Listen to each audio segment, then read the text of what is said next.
بسانے کی کوشش کرو، گھر اجاڑنے کی نہیں۔ تم صرف اپنی الاٹمنٹوں کے چکر میں نہ پڑو، بلکہ لوگوں کے گھر بسانے کی کوشش کرو، لوگوں کو رزق دلانے کی کوشش کرو۔ لیکن ہم نے بالکل اس کے معاملہ الٹ کیا۔ تو خیر کہنا یہ ہے کہ سب سے پہلی بار یہ ارشاد فرمائی گئی تھی کہ ہم نے یہ ملک اس لیے دیا تھا تمہیں تاکہ تم اس کا شکر ادا کرو۔ اب میں شکر ادا کرنے کی تھوڑی سی وضاحت کرنا چاہتا ہوں۔ میں نے کہا کہ شکر سب سے پہلے زبان کی تعریف سے ہوتا ہے، اور کس ملک کی زبان کون سی ہوتی ہے؟ اس کے ذرائع ابلاغ، اس کا پرنٹ میڈیا، اور اس کا الیکٹرانک میڈیا، اس کا ریڈیو، اس کے ٹی وی، یہ سارے اس کی زبانیں ہیں۔ ہم نے جب اللہ سے وعدہ کیا تھا یا اللہ تو ہمیں ملک دے دے، اس ملک میں ہم، اور قائد اعظم نے بار بار یہ بات کہی، ظاہر ان سے بڑھ کر بات اور کس کی سچی ہو سکتی ہے یا کس کی اتھینٹک ہو سکتی ہے؟ انہوں نے کہا تھا کہ ہم یہ ملک اس لیے نہیں لینا چاہتے کہ ہمیں ایک ملک کی ضرورت ہے، بلکہ ہم اس کو ایک تجربہ گاہ بنانا چاہتے ہیں، ایک لیبارٹری کے طور پر لینا چاہتے ہیں، جس میں ہم اسلامی نظریات کو اور اسلامی ذرائع اور اسلامی اصولوں کو آزما کر کامیاب کر کے لوگوں کو دکھائیں گے، تاکہ لوگوں کے سامنے اسلام کا پورا نظام سامنے آئے اور اس کو لوگ دیکھ کر اس کی نقل کریں۔ یعنی ہم نے اپنے اللہ سے یہ وعدے کیے تھے کہ تو اس دھرتی میں، یہ دھرتی اگر ہمیں دے گا نا، اس میں ہم تیرا دین نافذ کریں گے، تیرا قانون نافذ کریں گے، تیرا آئین نافذ کریں گے، تیری مسجدیں ہوں گی، تیرے نماز پڑھنے والے ہم ہوں گے، ہم مسجدیں بھر دیں گے نمازیوں سے، جو تو دولت ہمیں دے گا تو ہم تیرے راستے میں سے قربان کریں گے، زکوٰۃ بھی دیں گے، فطرانہ بھی دیں گے، اور کوئی ملک میں ایسا نہیں آدمی نہیں ہوگا جس کو روٹی کھانے کو نہیں ملے گی۔ ہم وہ ذہن تیار کریں گے کہ رات کو سونے سے پہلے صحابہ کی طرح ہر آدمی اٹھ کر چھت پر چڑھ کر یہ پوچھے گا لوگوں سے کہ لوگوں رات کو بیوہ بھوکی تو نہیں سوئی، کوئی یتیم مسکین رات کو بھوکا تو نہیں سویا، کیا ہمارے محلے میں کوئی ایسا مسافر تو نہیں ہے جس کو رات کو کھانے کو نہ ملا ہو؟ اگر خدا نہ کرے ایسا ہو گیا تو حضور نے فرمایا کہ اس بستی پر اور اس محلے پر اللہ کا عذاب منڈلانے لگتا ہے اور کس وقت بھی نازل ہو سکتا ہے۔ ہم یہ ذہن تیار کریں گے۔ ہمارے اخبارات نے بار بار لکھا، بلکہ جب یہاں قرارداد پاکستان جب پیش کی جا رہی تھی نا، اس وقت بھی نواب بہادر یار جنگ نے جو تقریر کی تھی، انہیں پورا نقشہ کھینچا تھا کہ اسلامی ریاست کیسی ہوتی ہے۔ اس میں اللہ کی حاکمیت کے سوا کسی کی حاکمیت نہیں ہوتی، اس میں صرف اللہ کے احکام کی اطاعت کی جاتی ہے۔ اس میں بڑا وہ ہوتا ہے جو دین میں بڑا ہے، جو دنیا میں بڑا وہ بڑا نہیں ہوتا۔ یعنی انہوں نے تمام تفصیلات بتائیں، ایک گھنٹہ بھر تقریر انہوں نے کی، اور آخر میں انہوں نے قائد اعظم کی طرف جو صدارت فرما رہے تھے ان کی طرف مخاطب ہو کر یہ کہا کہ قائد اعظم یہ ہے میرا پاکستان، اگر آپ ایسا پاکستان چاہتے ہیں تو میں آپ کے ساتھ ہوں، ورنہ میں آپ کے ساتھ نہیں ہوں۔ تو قائد اعظم نے کہا کہ آپ پاکستان بننے دیجئے، ابھی آپ مجھے کیوں چیلنج کر رہے ہیں؟ ایسا ہی ہوگا پاکستان۔ اور جب کسی نے کہا کہ آپ بتائیے پاکستان کیسا ہوگا اور اس کا آئین کیا ہوگا، آپ کس طرح کا آئین بنائیں گے، تو قائد اعظم نے فوراً یہ کہا کہ ہمیں آئین بنانے کی ضرورت ہے، ہمارے پاس قرآن و سنت موجود ہے، قرآن موجود ہے، قرآن کا نام لیا۔ وہ کہاں ہے اب قرآن؟ سکولوں میں پڑھایا جاتا ہے، اس کو ختم کر ڈالا گیا۔ ضیاء اللہ کے زمانے میں بڑے اصرار کر کے تمام پروفیشنل کالجز میں اور تعلیمی اداروں میں 3 صورتیں رکھی گئی لازمی اسلامیات کے نام سے۔ ایک سورۃ الحجرات، 2 صورتیں، 2 رکوع اس کے، 3 صورتیں نہیں بلکہ 3 رکوع رکھے گئے۔ ایک سورہ حجرات رکھی گئی اور ایک سورہ فرقان کا ایک رکوع، کل 3 رکوع 540 رکوعوں میں سے۔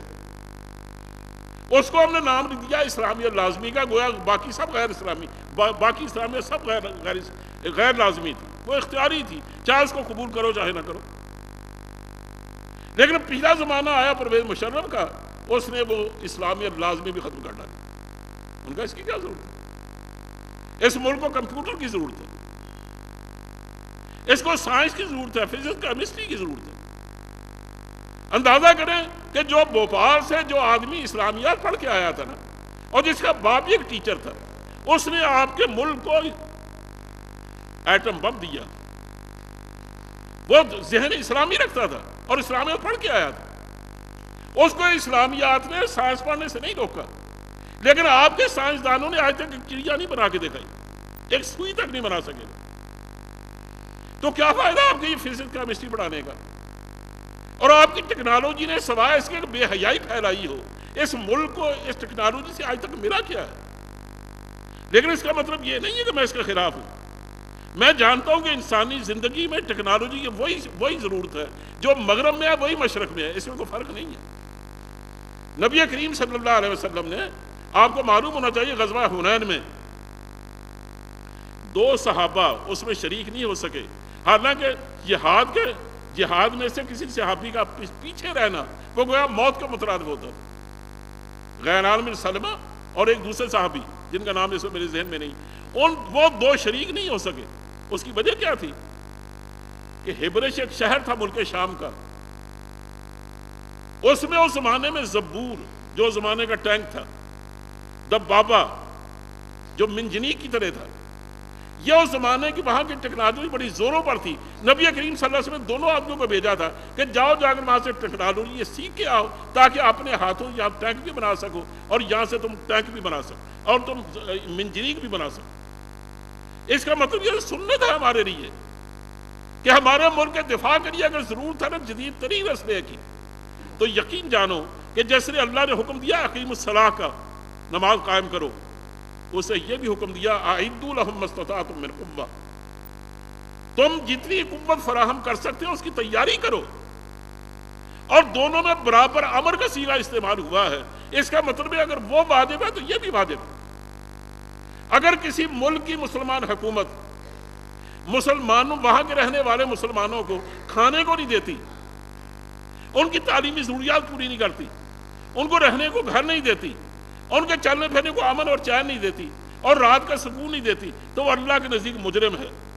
بالکل اسی طرح اگر وہ جدید ترین ٹیکنالوجی ان کو نہیں دیتی اور ملک ان کا گھرا ہوا ہو دشمنوں میں، اور ہر وقت اندیشہ ہو کہ جدید ترین ٹیکنالوجی لے کر دشمن پر چل دوڑے گا، تو وہ اسی برابر کی اسی طرح دشمن ہے جیسے نماز نہ پڑھوانا دشمنی ہے. تو اس لیے اس میں تو کوئی فرق نہیں ہے.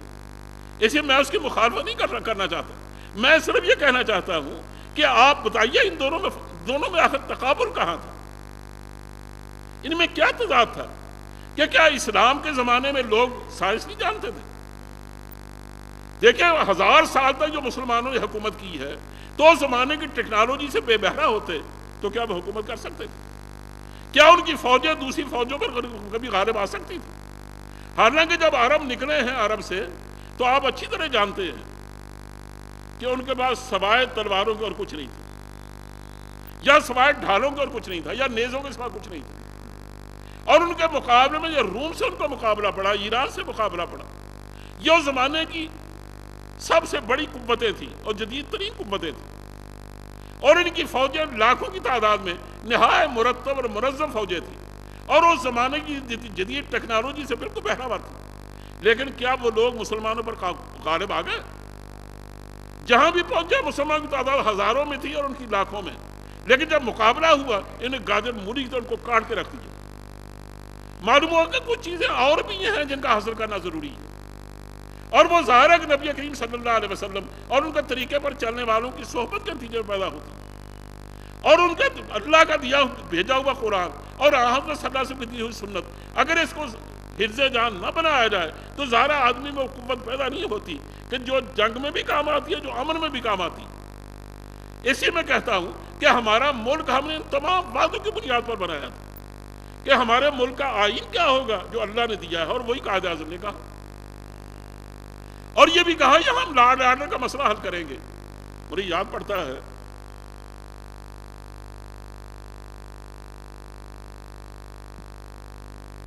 کہ شاہ فیصل امریکہ گئے جب پہلی دفعہ، تو وہاں ظاہر ہے اس کے بارے میں وہاں کے ذرائع ابلاغ نے بڑی بدنامیاں پھیلا رکھی تھی کہ یہ عجیب ملک ہے سعودی عرب جنہیں حدود نافذ کر رکھی. اور حدود نافذ کرنے کا مطلب کیا ہے کہ جو زنا کرتا ہے اسے سنسار کر دیا جاتا ہے، جو چوری کرتا ہے اس کے ہاتھ کاٹ دیے جاتے ہیں. یعنی اس طرح فزیکلی سزائیں دیتے ہیں بڑی بڑی، جو آج کے دور میں بالکل وحشیانہ سزائیں. یہ میں وحشیانہ سزائیں سوچ سمجھ کے بول رہا ہوں، اس لیے کہ آپ نے ایک ایسی خاتون کو ملک کا وزیر اعظم بنایا. حالانکہ ہمارے ملک، میں آپ سے پوچھتا ہوں، ڈکی چکی رکھنے کی بات نہیں ہے،